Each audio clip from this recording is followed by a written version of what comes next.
little wood. What time is it? Somewhere around 1 or 1:30. Not so sure since I had that 35-cent cleaning job at the Hooterville Watch Shop. Well, it don't matter. Nothing pressing till the afternoon school run. Why don't we pull on down to Morgan Creek and get in a little fishing, huh? I like to, Charlie, but I can't. Why? Well, I've been invited for tea by the widow, Sarah Lawrence. At 1 o'clock? Ain't that a little early for tea? I guess she just can't wait till 4 o'clock to see me. Well, if you've gone so high society that you'd rather drink tea than go fishing, I reckon that's up to you. I can't help it if I'm in demand. Lately, you sure been a hot item with the widows. I do seem to be entering a romantic period in my life. It's a good thing a body don't have to depend on you for permanent company. I got Joe and Kate and the girls. You can just fritter away your time any way you please. We're getting pretty close to Sarah Lawrence's place. Would you mind dropping me off? I wouldn't mind a bit. Don't spill any tea in your lap. What are you going to be doing?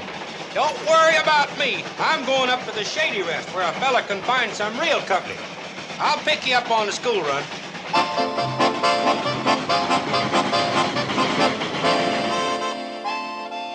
I invest in a few dollars in the building of beautiful Shady Rest Park. Joe, just the man I'm wanting to see.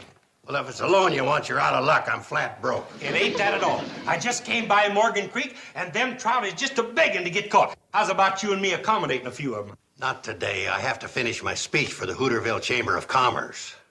You're making a speech? What about? My speech is called Ways to Financial Success and Security Through Sound Investments. Can't you finish it tomorrow? Tomorrow's the day I have to give the speech. Sometimes I think Hooterville asks too much of me.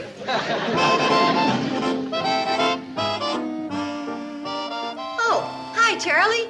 Nice to see you. Well, I'm glad somebody's glad to see me. I was beginning to think I was a one-man measles epidemic. What? Oh, nothing. Kate, I heard some real interesting gossip this morning. Would you like to sit down and hear it? Oh, Charlie, I don't have time for sit-down gossiping. This is my big cleaning day. Kate, you are the busiest, hardest working woman lately. We used to have time to sit down now and then and talk. Well, you see, Charlie, nowadays, with the girls growing up and the hotel running down, I'm busier and busier. Yeah, I understand, Kate. Hi, Billy Joe. Hi, Charlie. You got a minute? I got all the time in the world. Great. Let's have a game of checkers, huh? Well, I haven't got that much time. Oh? Charlie, I'd love to play checkers with you, but You got to go get ready for a date with your boyfriend. That's not true. I've got a dancing lesson to go to. And then you got a date with a boy. How'd you guess? Oh, Charlie, if you really want me to, I'll play checkers with you. Oh, no. Now, you just go and dance up a storm. I got to go anyway. Are you sure? I'm sure. Time for the school run, and I got to go pick up my sidekick, otherwise known as your sister Betty.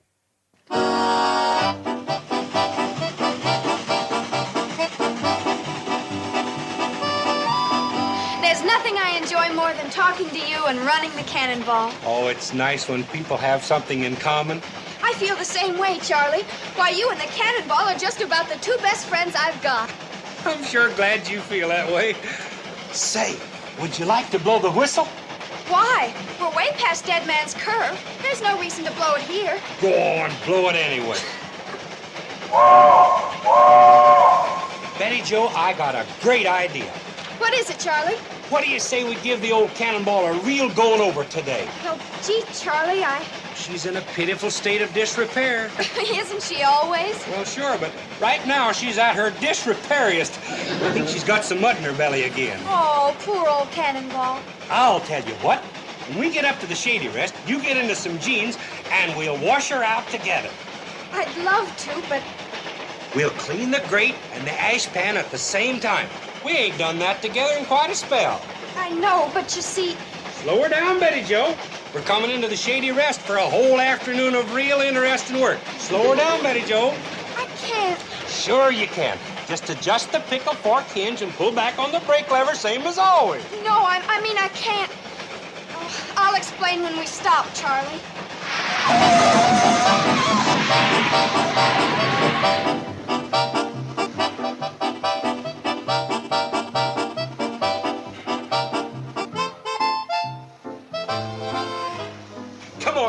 let's you and me get to working on this little old cannonball. Let's hop to it. Charlie, I've been Hey, look who's here. Hooterville's Hot Rod Romeo.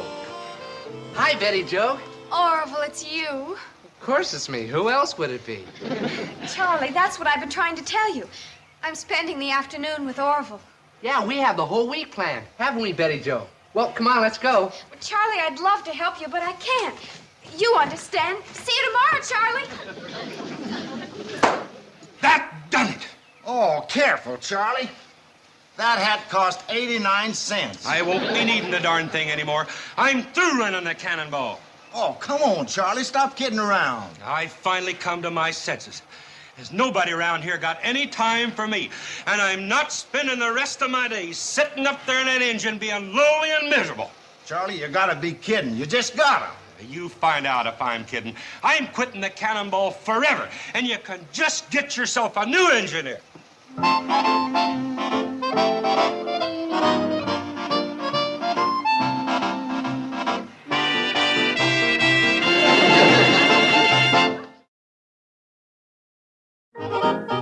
Charlie, I wouldn't try to talk you out of anything except what'd make you unhappy.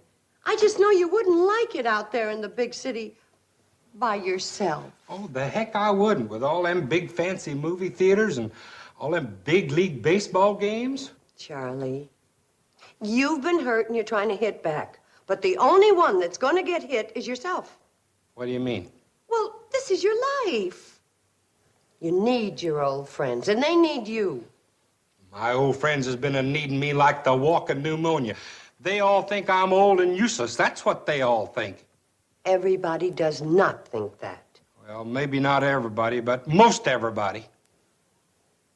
Now, Charlie, you got to come to your senses. It's no use, Kate. My mind is made up. I've arranged for my replacement, and as soon as I get him broke in, I'm off to Broadway. Broadway? Well, that's in New York. Well, if that's where it is, that's where I'm a-going. I'll send you a postcard.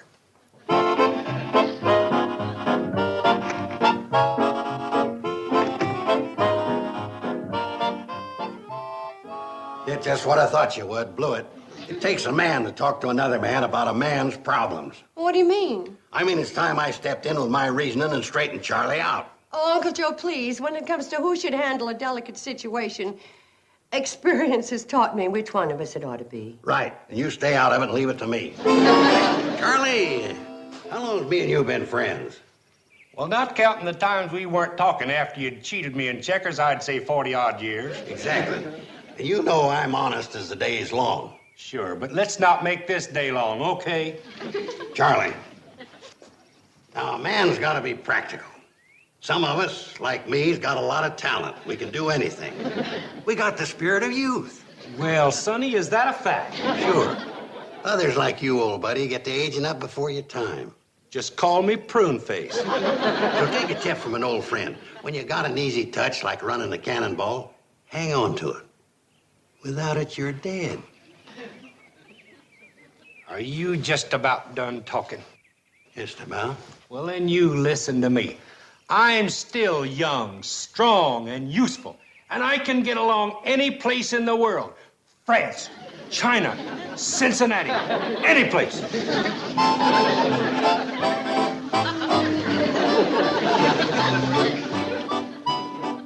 Oh, Mom. Orville and I just had the most wonderful walk in the moonlight. Oh, was the moon out tonight? Of course it was, silly. It was big and round and bright. Oh, I guess that's why we weren't stumbling. Orville, how would you like to go in and sit on the sofa and talk? Oh, I've got a better idea. Oh, what, Orville? What? Why don't we stay in here and have a piece of that pie? Orville, if all you're interested in is pie, you don't need me. Good night. Wonder what's the matter with her? If you don't know, there's no way of telling you. Well, I guess I better be going. I guess so, or... Here, Orville, take this with you. Eating pie in the moonlight is dynamite. Oh, thanks a lot. Well, good night, Mr. Carson, Mrs. Bradley. Good night, Orville. You know, that boy worries me. What? He's so romantic, I'm afraid he's going to sweep Betty off her feet and drag her to the altar. I'd rather have Orville a little too slow than a little too fast. Think of our problem if he was serious about marrying Betty Jo. We need to think about it. Me too. Supposing that was our problem. Maybe that'd be a way of keeping Charlie here. What are you talking about? Well, since your talk with him didn't work out so well, I was Now, thinking... don't be like that, Kate. Every man's entitled to one mistake in judgment in a lifetime. Oh, certainly, Uncle Joe. Charlie made his when he didn't listen to me. Yeah, boy. But maybe we can bring Charlie round by tempting him with a new job. What are you talking about? Charlie can't do nothing but run a train. Oh, yes, he can. Besides running the Cannonball, he likes to give advice best. I am about to have a little talk with Mr. Charles Pratt, marriage counselor. Gosh, Kate, I never realized that things was so serious between Betty Jo and Orville. Charlie, I tell you, that boy's so all fired up, you don't know what he's apt to do next. That's right. Well, any day now, he's liable to drag my poor baby sister off to the justice of the peace. Gosh, Kate, I wish I could help you. Oh, you can help, Charlie. That's why I'm appealing to you. You know, you've been just like a father to Betty Jo. Well, you want me to talk to Betty Jo? Oh, no, she's too far gone. Our only hope is for you to convince Orville that he should think twice before rushing into this mad marriage. Well, Kate, I sure would love to help you, but I'm due to leave town soon. As a matter of fact, I'm picking up my replacement tomorrow. Well, Charlie, if you could talk to the boy before you left, I'd be real indebted to you. Okay. As a parting gesture to you, Kate, I'll do it. I haven't got much time, but I'll talk some sense into that boy's head. Oh, thank you, Charlie. Oh, my, it's nice to have someone to depend on in a time of need. Thanks, Charlie. Thanks so much. Oh, don't mention it. Goodbye, y'all. Bye, Charlie. Bye. I didn't think he'd swallow it. Orville's no more thinking of marrying Betty Jo than I'm thinking of marrying Floyd. You know it, and I know it, but Charlie doesn't know it. And making up a little human problem for him to solve might be just the way of keeping him here.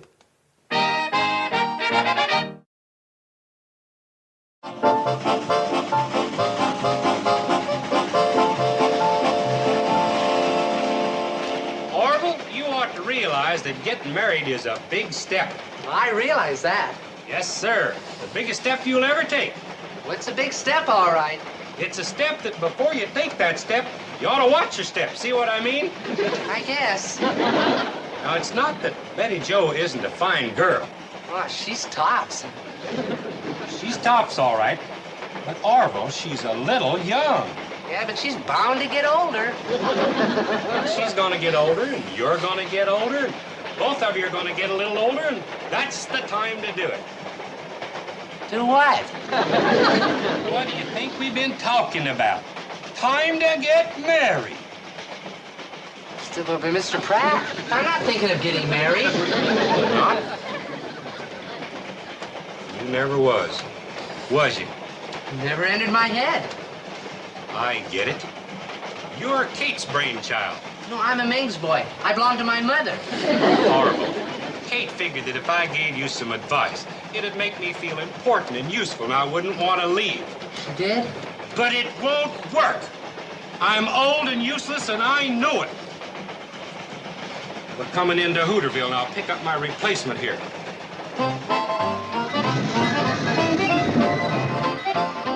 Mr. Pratt? Donald? Yes.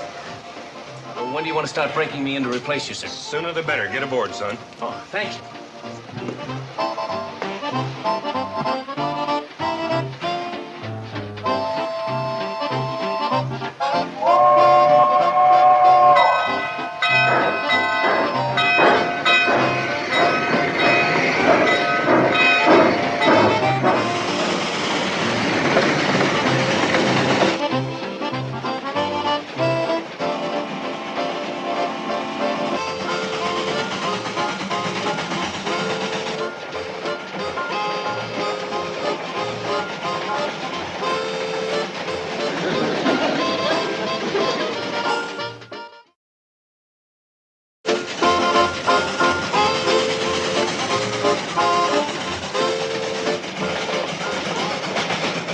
Real good, Mr. Tuttle.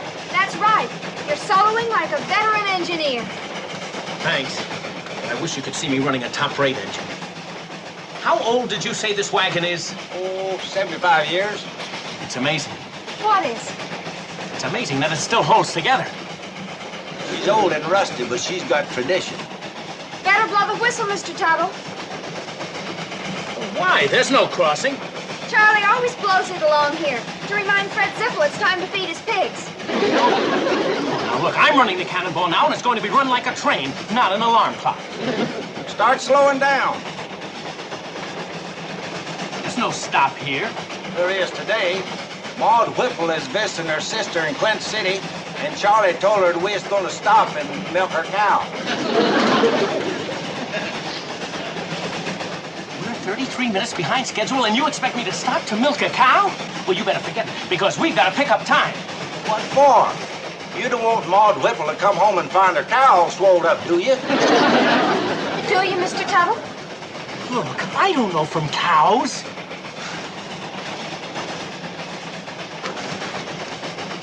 Your people either, I'm thinking.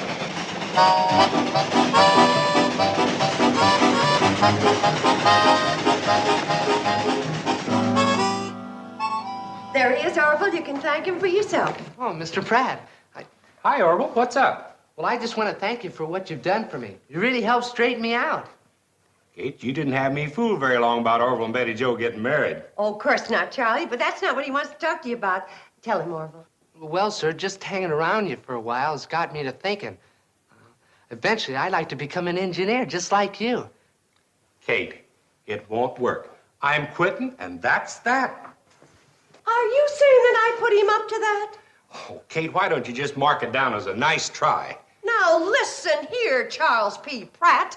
And I think I know what the P stands for. Pig-headed. It does not. It stands for Palmquist. That's an old family name. I don't care what it stands for, but I'm not going to stand for you belittling a boy who tried to pay you a sincere, honest compliment right from his heart. Now, just a darn second, Kate. Just a darn second yourself. You are walking out on people who love you and need you and depend on you. Well, if that's the case, I ain't had no evidence of it. Of course not. Folks around here don't go around telling each other they like each other or need each other. They just do, and that's that. Watch it, Kate.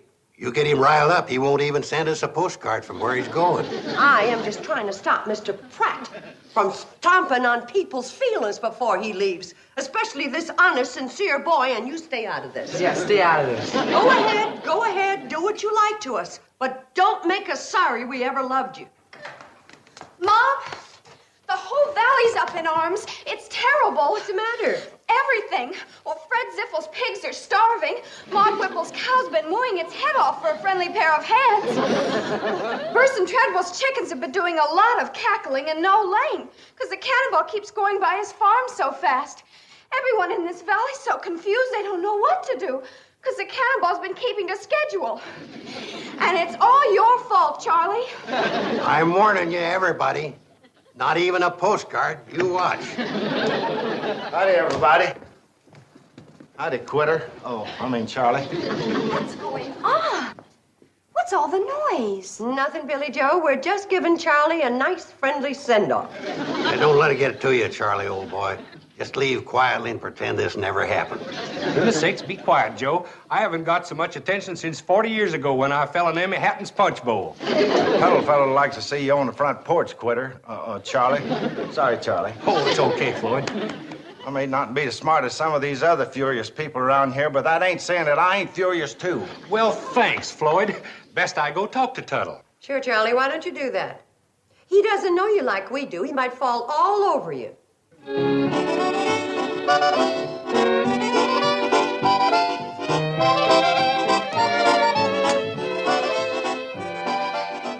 Anything wrong, Mr. Tuttle? Oh, no. I always walk around carrying a brake handle. It's kind of a fun thing to do. Well, you shouldn't have taken the brake off. It's real troublesome to get it back on. It came off in my hand while I was trying to stop that train. A brake handle being kept in place by a pickle fork? Why, that's ridiculous. Sure is. They don't make pickle forks like they used to. Do you know what I'm going to do, old-timer? Quit. That what you gonna do? You are gonna quit, ain't you? No, not on your life. I'm going to stay right here, and I'm going to whip this railroad into shape. You are? I mean, you are? Bless you. Bless you. I knew that if I kept trying out replacements, I'd find at least one brave man left in railroading. Brave? What do you mean, Mr. Pratt? Outsiders don't understand men like you and me. To us, the spirit of railroading is everything in life, right? Well, I wouldn't quite say that. Some folks thinks it's a hardship on engineers to get up at all hours, be a farmhand, a midwife, a one-man fire department, heaven knows what else. We love it, don't we, Tuttle? You mean they expect engineers to do all of those things? Well, that's ridiculous. Why don't you just tell them to get lost? I ain't never said get lost to the wrong end of a shotgun, Tuttle, have you? Now you're kidding me, Mr. Pratt. People here have forced you to do work at shotgun point? Oh, they just load it with rock salt. Oh. A blast in the britches with that'll smart a little, but it sure does wake you up effective. Shotguns? Rock salt? And you think I'm going to want to stay here? Well, you've got to, Tuttle. Your railroading's only hope in these parts. Oh, no. Mine, too. Doctor gave me the news last week. I'm aging too fast. I'm heading for that big roundhouse in the sky. Oh, I had no idea, Mr. Pratt. I'm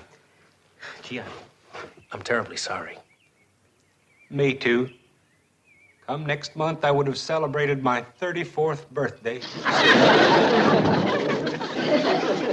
You're only 34 years old? Not quite. But don't pay me no never mind. Keep up the traditions of railroading. Carry on. I'm sorry, but you better tell them to get somebody else because I just couldn't do it. I just couldn't do it. I couldn't do it. Hey, come back, please, come back. Forget it! Okay, I'll do just that.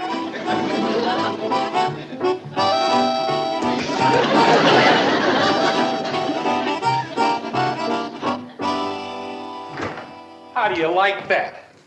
That Tuttle fella just up and flat quit. He did? For no rhyme or reason. Say, Charlie, if you were to stay on, it sure would please the folks in this valley. You reckon? If you'll stay, Charlie, I'll give you any name in my wither book. Even Sarah Lawrence? No, anyone but Sarah Lawrence. I might even pretend to let you win at checkers. What do you say, Charlie? There's only one thing I can say.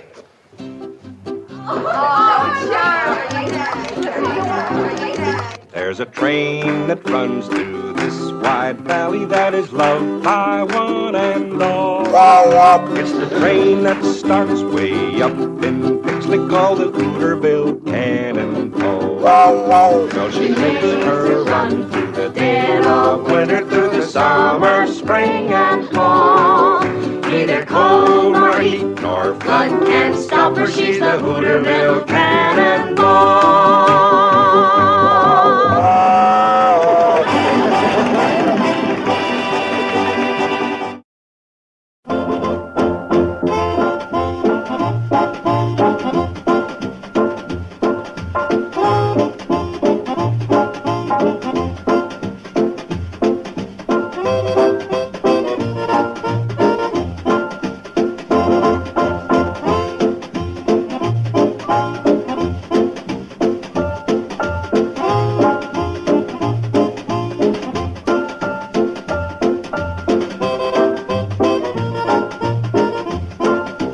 Petticoat Junction.